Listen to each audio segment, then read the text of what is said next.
Tangkap itu Presiden Jokowi, tangkap itu Gibran, tangkap itu ipar presiden. Karena kebohongan ini mengancam kedaulatan nasional kita, menginjak-injak kehormatan bernegara, melecehkan akal sehat dan nurani publik. Ini bukan satu kebohongan yang biasa. Kebohongan di jantung kekuasaan yang sangat menyobek dan mengiris perasaan publik secara menyeluruh dari Sabang sampai Merauke. Tangkap Presiden Jokowi, tangkap Gibran. Karena dasar kebohongannya apa? Mereka bukan berbohong untuk urusan lain. Mereka berbohong untuk meloloskan pasal politik dinasti untuk bagaimana memuluskan kepentingan anak presiden menjadi calon wakil presiden. Jadi kebohongan yang bertujuan mengabdi kepada satu praktek politik dinasti yang hari ini menimbulkan kecemasan, kemarahan, kemuakan dari seluruh rakyat. Harus ditangkap orang-orang ini. Bisa dibuktikan dan semakin terang bahwa Ketua MK melakukan kebohongan. Maka kita bertanya, berbohong untuk apa? Kan berbohong untuk menjalankan misi kepentingan politik cawe-cawe Jokowi. Untuk apa? Untuk meloloskan putra Presiden Jokowi, Gibran. Maka Presiden, Gibran, dan pamannya di MK, ini satu pemufakatan dalam urusan yang disimpulkan kebohongan oleh Jimbli. Nah, saya memberi contoh, rakyat ini kalau melakukan satu ucapan yang salah itu kan dilaporkan.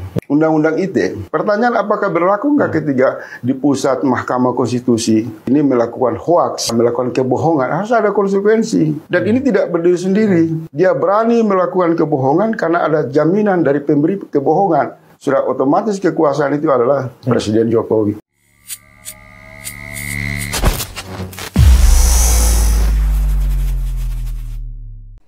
Bismillahirrahmanirrahim. Assalamualaikum warahmatullahi wabarakatuh. Semangat perubahan, salam kedaulatan rakyat. Sahabat Ajet, kita teropong kubu sebelah ya. Kubu sebelah tuh satu paket, yang ini sama yang ono. Karena dua-duanya yang orang-orang yang menginginkan endorse Jokowi, tapi Jokowinya malah main dua kaki sehingga membingungkan para pendukung dari kedua kubu. Saya yakin pada satu titik tertentu para pendukung yang besar itu akhirnya berpikir, ngapain saya mendukung tokoh yang hanya mengandalkan endorse Jokowi, yang prestasi Jokowinya pun sulit untuk kita lacak. Jadi akhirnya mereka akan bergeser menjadi jangan pilih yang didukung Jokowi, jangan pilih yang ingin didukung Jokowi. Ya sudah jelas, Ganjar Mahfud yang sangat menginginkan karena merasa satu partai dengan Jokowi. Prabowo Gibran, kalau jadi nih, jelas-jelas anaknya Jokowi. Nggak mungkin ayah tidak membantu anaknya. Jadi dua kakinya tertancap dengan kokoh ini Pak Jokowi. Dan kemudian tadi hari ini di Hari Santri beliau menyampaikan bahwa saya mendukung semua pasangan capres-cawapres. Wow. Anda percaya? Boleh sampaikan di kolom komentar. Tapi saya pun buat polling sekitar 4 jam yang lalu ya. Pernyataan yang sama ketika Pak Jokowi mengatakan saya mendukung semua capres-cawapres. Bapak Ibu percaya? Nah, ada hasil pollingnya, nanti kita lihat. Kemudian skenario Prabowo Gibran pun bocor, dibongkar oleh para jurnalis. Nanti kita lihat bagaimana data-data informasi yang mereka terima. Ngeri loh. Oke, langsung saja ya. Kita simak yang pertama.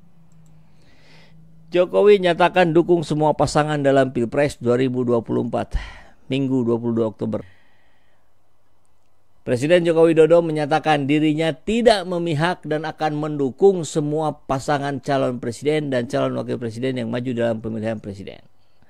Dukung semuanya untuk kebaikan negeri ini, kata Presiden Jokowi usai menjadi pembina upacara Hari Santri di Tugu Pahlawan, Surabaya, Jawa Timur, Minggu. Dukung semua. Masih ingat nggak pernyataan clear and clean dari Pak Jokowi bahwa saya tidak akan netral di 2024, bahwa saya akan cawe-cawe. Kemudian sekarang bilang saya dukung semua. Sambil tak pernah sekalipun Jokowi bilang saya dukung Anies Mohaimin. Tidak pernah. Banyak yang bilang wah ini bohong lah segala macam, jangan percaya segala. Bukan. Kalau ada orang yang bilang kalau Jokowi itu pembohong, saya berada di garda terdepan untuk menolak itu. Saya tolak kalimat itu. Jokowi nggak pernah bohong. Kita yang harus mengartikannya dengan tepat. Bahwa apa yang disampaikan oleh Pak Jokowi itu maknanya adalah sebaliknya. Gitu. Kita dong. Jangan nyalahin Pak Jokowi, kitanya dulu. Ya. Kitanya harus ngerti gaya, pola, bahasa, tata cara bersikapnya Pak Jokowi. Pak Jokowi itu mengatakan yang sebaliknya, kan gitu. Ekonomi kita akan meroket, hasilnya tekor. Bahwa kita tidak akan impor pangan, hasilnya impor. Bahwa kita tidak akan ekspor barang mentah, ternyata ekspor. Gitu kan. Jadi kita dong yang harus ngerti gimana sih.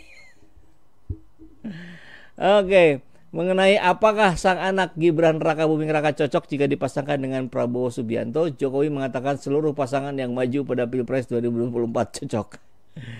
Ia pun mengabsen satu persatu nama calon beserta wakilnya. Namun saat menyebut nama Prabowo tidak ada nama cawapres yang disebut Jokowi. Itu karena sehingga saat ini belum diumumkan secara resmi siapa sosok yang akan mendampingi Prabowo. Semuanya cocok. Pak Anies dengan Pak Muhaimin cocok. Pak Ganjar, Pak Mahfud cocok. Prabowo cocok. Berdasarkan jadwal yang telah ditetapkan oleh KPU, pendaftaran bakal calon dijadwalkan mulai 19. Nah, sekarang kita akan saksikan yang kemungkinan Demokrat keluar bisa jadi kalau hasil kontemplasinya Pak SBY selesai, kemudian meyakini bahwa kita nggak dapat apa-apa nih kalau bareng Prabowo ya. Pertama, kemungkinan menangnya berat karena rakyat secara mayoritas menolak politik identitas. Kalau sama koalisi Amin, Anies Muhaimin, ya dapatlah AHY jatah menteri, dapatlah insya Allah ya. Sebagaimana diatur dalam Undang-Undang Nomor 7 tentang Pemilu, ini diusulkan oleh partai. Ini apa bahasan yang sudah kita ketahui bersama lah. Yang pasti adalah pernyataan bahwa saya dukung semua pasangan dalam Pilpres 2024. Yuk kita bahas netizen percaya tidak dengan kalimat Pak Jokowi? Ini hasilnya. Jreng. Terbaru, katanya Jokowi tidak memihak dan dukung semua pasangan capres-cawapres. Anda percaya? Masuk suara 14.000. Ini dari yang tadi nih, udah berapa saat yang lalu. Kalau di refresh bisa 15.000, 16.000. Dan yang percaya banget, Jokowi kan gak pernah bohong, itu ada 4%. Dahsyat ya. Kemudian sama sekali tidak percaya, apalagi melihat track recordnya, ada 96%. Jadi yang 96% bukan bicara bahwa Pak Jokowi bohong, tidak ya, tapi tidak percaya saja gitu. Tidak percaya dengan apa yang dinyatakan oleh Pak Jokowi, apalagi melihat track record 96%. Tidak percaya bahwa Jokowi tidak memihak dan dukung semua pasangan capres-cawapres. Ini hasilnya. Ya ini kan di SC Channel pollingnya. Yuk monggo silakan siapapun bikin polling, tidak masalah. Kan ini juga kalau dilakukannya oleh SMRC, oleh LSI DDJA, oleh Carta Politika segala. Pokoknya siapa yang dukung mereka ya masih mereka besarkan. Tapi bedanya itu respondennya bisa diotak-atik, itu respondennya bisa dikondisikan. Random, iya random tapi dari yang mana? Kalau dari kolam yang sudah terpilih ya podo wae. Kalau ini clear, siapapun boleh masuk. Buzzer silahkan masuk, pendukung Jokowi silahkan masuk, pendukung Ganjar silahkan masuk, pendukung Prabowo silahkan masuk. Buzzer bayaran dengan senang hati silahkan masuk. Bebas di sini. Itu yang membedakannya ya. Oke, kita lihat 1.300 like ya. 382 yang berkomentar. Oke. Umat Islam percaya takdir. Perjuangan menangkan Amin telah dilakukan maksimal. Oke, sip.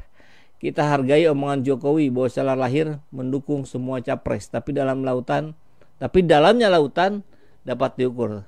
Namun batin seorang siapa tahu. Ya kan kita baca indikatornya. Tadi ada lihat rekam jejaknya. Jokowi itu manusia paling jujur, nggak pernah bohong. Apa yang dikatakannya pasti diingkarinya. Apa yang dijanjikannya pasti berbeda hasilnya. Nah itu tadi. Jadi kita yang harus memaknainya. Para pendukung dan pemilihnya di 2014 dan 2019 tertipu karena kesederhanaannya. Dan akhirnya sangat menyesal. Karena doi punya ambisi kekuasaan. Ini banyak sekali. Mulai siapa? Denny Siregar, Yuniarto juga sama. Oke, coba kita lihat dulu nih. Ada potongan fotonya nih. Mudah-mudahan sih masih ada ya. Coba kita lihat. Iya. Oke. Nah, ini Yunarto Wijaya.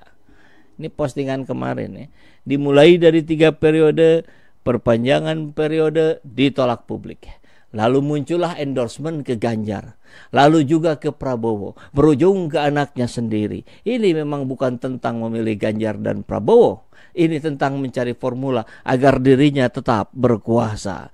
Yunarto Wijaya, Carta Politika, dia ada di kubunya Ganjar. Ya, kita berkali-kali melihat kebersamaan Ganjar Pranowo dengan Yunarto. Bahkan ketika tempo hari diwawancara Najwa Shihab, dia mendampingi. Padahal dia lembaga survei loh, Carta Politika. Lucu kan? Yang faktanya hari ini ternyata dia tidak terlihat netralitasnya. Gimana orang bisa percaya? Dan sekarang dia menyerang Jokowi. Iya. Efek sholawat asgil.